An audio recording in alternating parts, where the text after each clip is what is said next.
Greetings, technology enthusiasts. I am Chandrahas and I am delighted to be here with you representing CyberBrainer. Do you not believe that the technology sector is advancing at an unprecedented rate, making this an opportune moment to acquire the skills that will facilitate your progress? With CyberBrainer, we are empowering you to take control of your own future.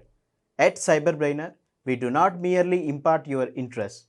We assert that information is power, yet it is the application of knowledge that distinguishes you.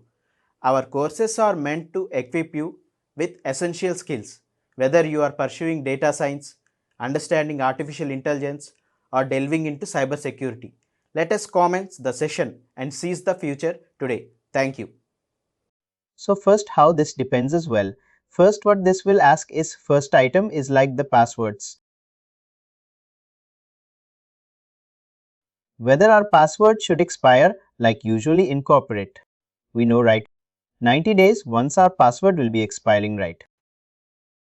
So that we define here. If it is never, fine. If it is yes, then we need to define after how many days of password thing our password should expire for pronouns. That we will be determining here, okay?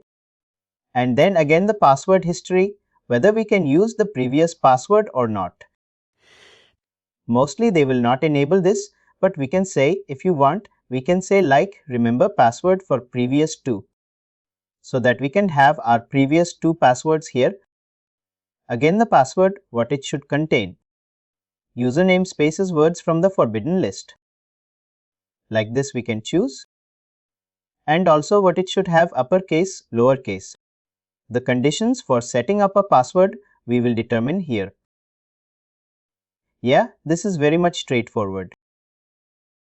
How our password should be, how frequent it should expire, depends on the by the name what we give. We can have it differently for employees. We can have it differently.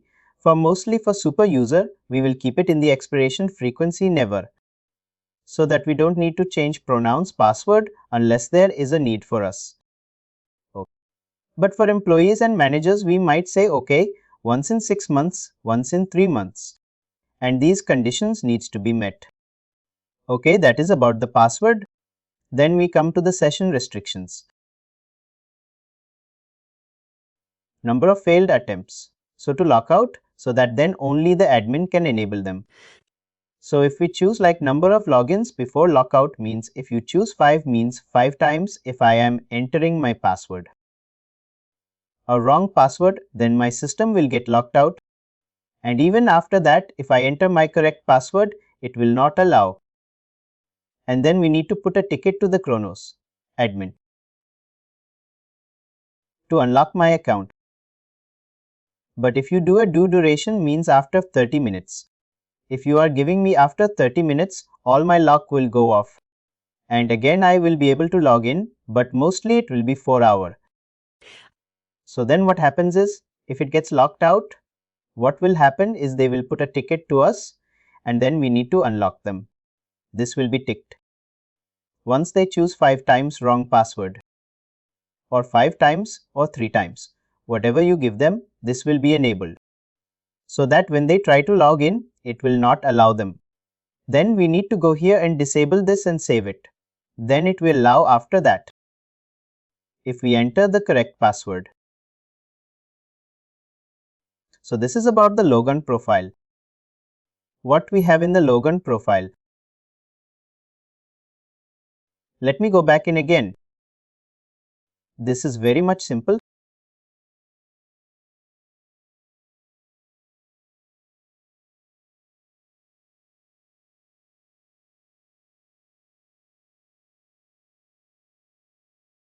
Now let me go to the other item, function access profile.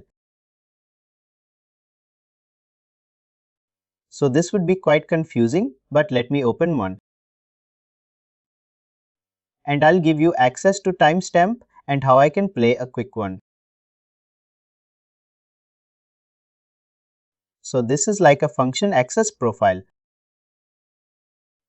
It's like what are the functionalities in the Kronos will be having access to. We are having access to all the functionalities as we are super users. So as an employee or the manager, what are the functionalities they should be having access and they should not be having access? Example, let's take this. Under this, we have 5 categories. This is what everyone. Then we have this workforce manager. If we expand that, there will be multiple items. So, out of this, what are the items we'll be having access to? And what is not allowed? And let me show you a simple one she won't get related to. Okay. Yeah, first symbol. Let's say employees should not be having access to the people editor. Right, what we are doing right now. We are clicking here and going to the people editor.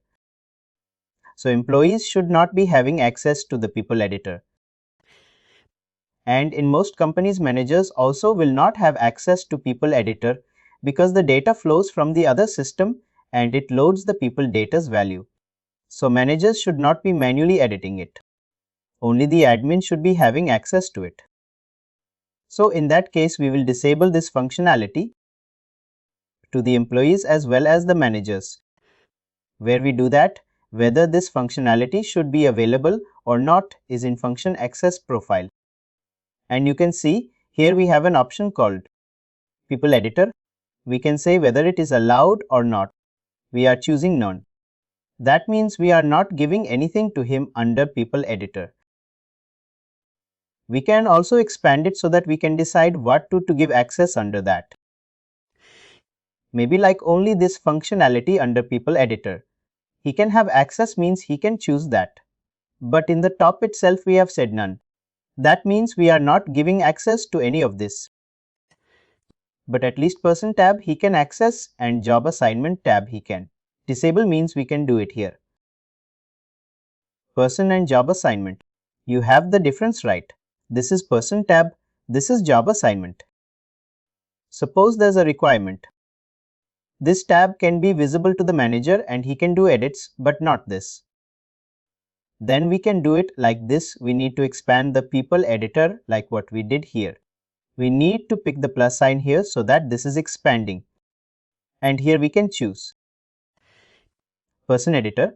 We can give allowed and we can make job assignment disallowed. That means he'll have access to people editor but only to the person tab. In our case, how this system is designed is we are not giving any access to people editor so that managers or the employees, they will not be having access to people editor. We are lucky because we are a super user, so we have access to all these items. Whatever you see here, people editor, timekeeping, whatever is available here and whatever is available in the setup, we have access to that. But whether the manager should be or the employee should be having access to what will be determining. There will be each item, each topic for each item.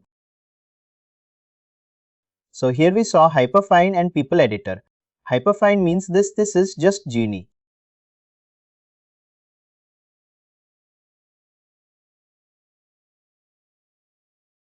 I'll open up something else so that we can see what is it. This is hyperfine. All home and other items. These are hyperfine. So out of these hyperfine, what they should have access to will determine on this item. If you click hyperfine first, whether they should have access to or not to hyperfine will be determined on the first column. They're disallowing it. And what are the queries they should have access to that we can define.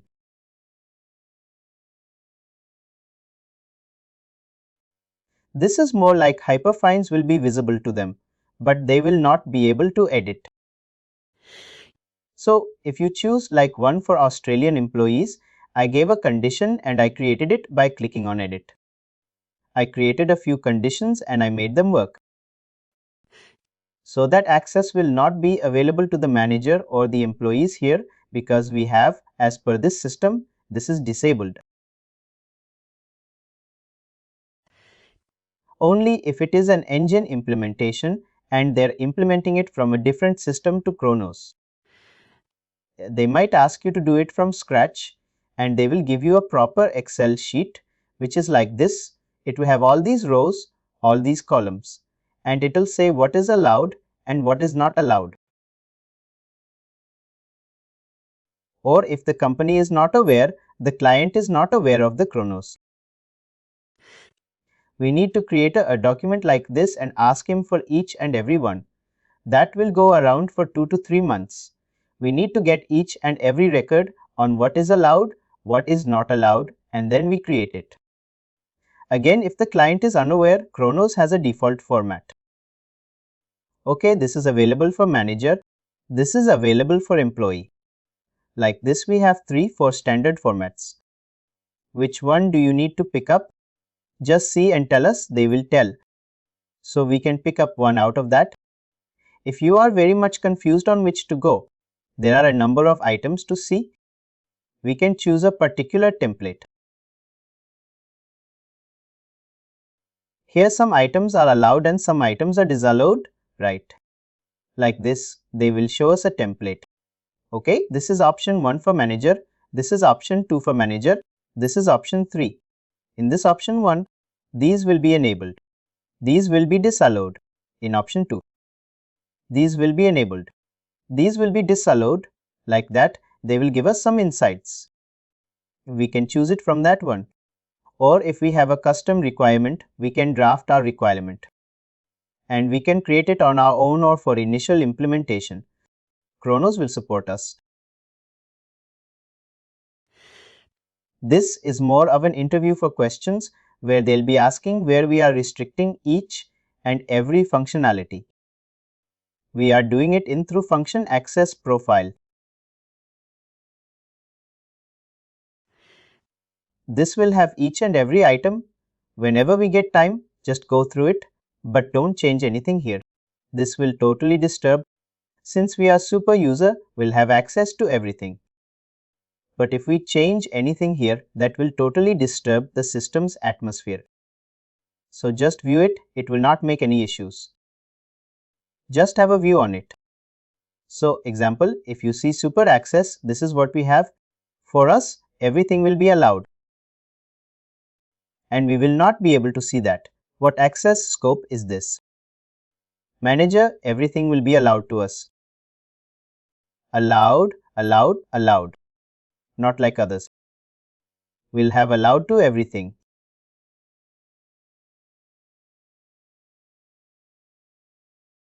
You can always go to help when you get time. You can go to help and you can see all the options. We'll have subtopics there. You can see that. First prefer the help which will have proper definitions. But this we cannot go each and every one of them because this will have around 500, 600 subtopics.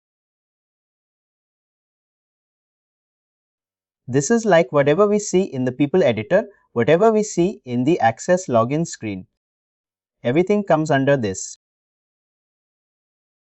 What is allowed and what is not allowed. And if we are going to give a partial allowance, then we need to click on the plus item and then choose out of this topic what we are allowing and what we are not allowing. Example this see here. Can the employee punch from a mobile application? Can he punch only through system? Like this is where we determine whether the employee can punch through mobile or not. For us everything is allowed, but for the employee we can choose whether that particular company is allowing mobile punching or not. So that is about function access profile. So more or less these are the items which are available under access profile. I'm sure these items you will have clear idea. This is like we are creating a folder and then assigning it to the employee. Pay codes or reports or workloads, shift or pattern updates. Generic data profile. Again, what are the setup categories that should be visible to the managers? Mostly note this down. This is available one-to-one, but you can also use it only for the managers, not for the employees. Only if he has the manager license, then only this item will be visible to him. This determines under setup what are the items available. Should be visible to the manager. If nothing should be visible, we can keep it empty also. Then logon profile. It's just how the password should be when it should expire, how we can set up a password, the condition to set up a password. These items will be available here. This is the major chunk which has all the functionality access, which is available, what should be, what function access should be available and what shouldn't be available. And even under a particular functionality, if we need to give a partial functionality access, that also we can do through this. Please do like, share and subscribe to our channel.